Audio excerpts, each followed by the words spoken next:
Assalamualaikum warahmatullahi wabarakatuh. Hari ini kita belajar komputer ya. Kita masuk dalam bab kedua mengenai algoritma dan pemrograman. Pembahasan algoritma tidak lepas dari pembahasan logika, yaitu kemampuan manusia untuk berpikir dengan akal tentang suatu persoalan agar menghasilkan sebuah kebenaran dibuktikan dan dapat diterima akal. Logika seringkali dihubungkan dengan kecerdasan, ya. Manusia yang mampu berlogika dengan baik sering disebut sebagai pribadi yang cerdas. Dalam menyelesaikan suatu masalah pun logika mutlak diperlukan. Definisi logika sangat sederhana, yaitu ilmu yang memberikan prinsip-prinsip yang harus diikuti agar dapat berpikir valid menurut aturan yang telah ditetapkan. Pelajaran logika menimbulkan kesadaran untuk menggunakan prinsip-prinsip untuk berpikir secara sistematis. Logika berasal dari bahasa Yunani, yaitu kata logos yang berarti ilmu. Logika dapat diartikan ilmu yang mengajarkan cara berpikir untuk melakukan kegiatan dengan tujuan tertentu. Algoritma berasal dari nama seorang ilmuwan Arab yang bernama Abu Ja'far Muhammad Ibnu Musa al-Khwarizmi, penulis buku berjudul Al-Jabar wal Mukabalah. Kata Al-Khwarizmi dibaca orang barat menjadi algoritma, yang kemudian lambat laun menjadi algoritma. Diserap dalam bahasa Indonesia menjadi algoritma. Algoritma dapat diartikan sebagai urutan penyelesaian masalah yang disusun secara sistematis menggunakan bahasa yang logis untuk memecahkan suatu permasalahan. Oke, kita lanjutkan ya. Yang pertama, ciri-ciri dari kriteria algoritma. Selain berhubungan dengan komputer, algoritma juga kerap ditemukan dalam penyelesaian masalah di kehidupan sehari-hari. Misalnya, cara membuat masakan yang dinyatakan dalam suatu resep dapat disebut sebagai algoritma karena dalam resep makanan terdapat urutan langkah-langkahnya. Menurut Donald E. Kahn, algoritma mempunyai ciri-ciri sebagai berikut. Yang A. Finiteness, keterbatasan. B. Definiteness, kepastian. C. Input, masukan. D. Output, keluaran. Effectiveness, efektivitas. Selanjutnya, algoritma memiliki sifat-sifat sebagai berikut. Tidak menggunakan simbol atau sinteks, ya. B. Tidak tergantung pada suatu bahasa pemrograman tertentu. C. Notasi-notasinya dapat digunakan untuk seluruh bahasa manapun. D. Algoritma dapat digunakan untuk mempresentasikan suatu urutan. 2. Langkah-langkah penulisan algoritma, ya. Yang A. Merencanakan algoritma. B. Menyatakan suatu algoritma. C. Menerjemahkan algoritma ke dalam bahasa pemrograman.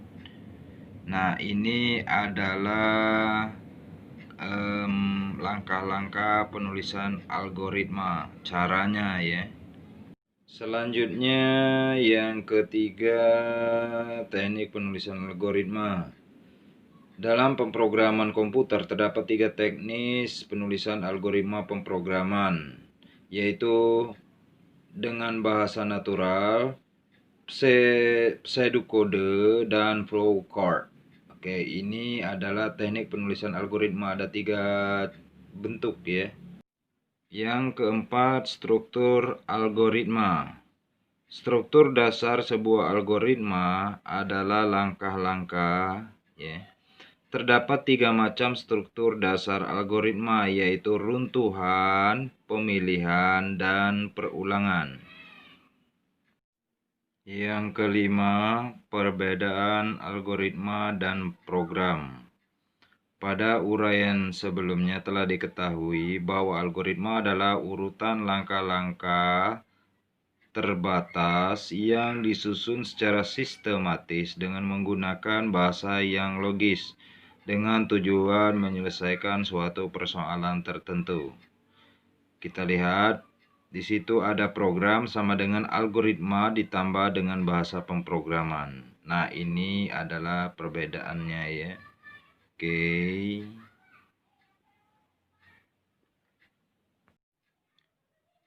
Selanjutnya kita simak program sederhana. Yang pertama menampilkan data text box ke label. Lihat gambar form 1. Selanjutnya yang kedua menampilkan dan menyembunyikan objek. Simak gambar form 1. Di situ kan ada persegi, lingkaran, dan persegi panjang. Ya. Simak. Nah, ini urutan rangkaian algoritma. Selanjutnya variabel. Variabel adalah suatu tempat dalam memori yang digunakan untuk menampung data yang nilainya selalu berubah-ubah. Sebagai contoh, misalnya Anda akan membuat sebuah program untuk toko alat tulis yang menjual buku. Lihat pada kotak ya. Total harga dikali teks sama dengan harga dikali jumlah. Lihat. Oke, pernyataan tersebut akan menghasilkan nilai total yang berbeda tergantung pada data yang dimasukkan oleh pemakai. Kita lihat di situ ada yang pertama deklarasi variabel. Ada keyword yang akan kita gunakan.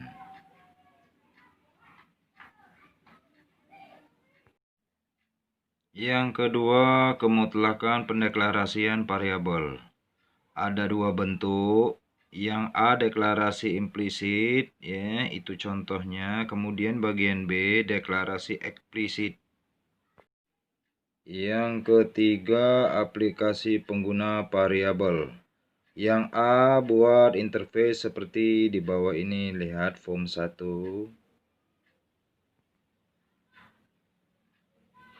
Yang B double klik pada cek 1 IPA. Lihat masukkan skrip ya. Kemudian simak lagi form 1-nya.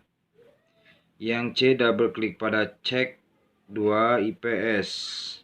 Masukkan skripnya ya pada form 1. Selanjutnya ya instruksi kondisional. Instruksi kondisional ini ada beberapa macam ya. Yang pertama yang digunakan if then. Yang kedua if then else. Yang ketiga if then else. Else and if. Yang keempat if bertingkat. Yang kelima select case. Struktur select case serupa dengan if then else, tapi lebih efisien apabila percakapan tergantung pada variabel kunci atau test case. Ya, simak format penulisannya ya. Oke, ini adalah pokok bahasan terakhir ya. Oke. Sekian dan terima kasih.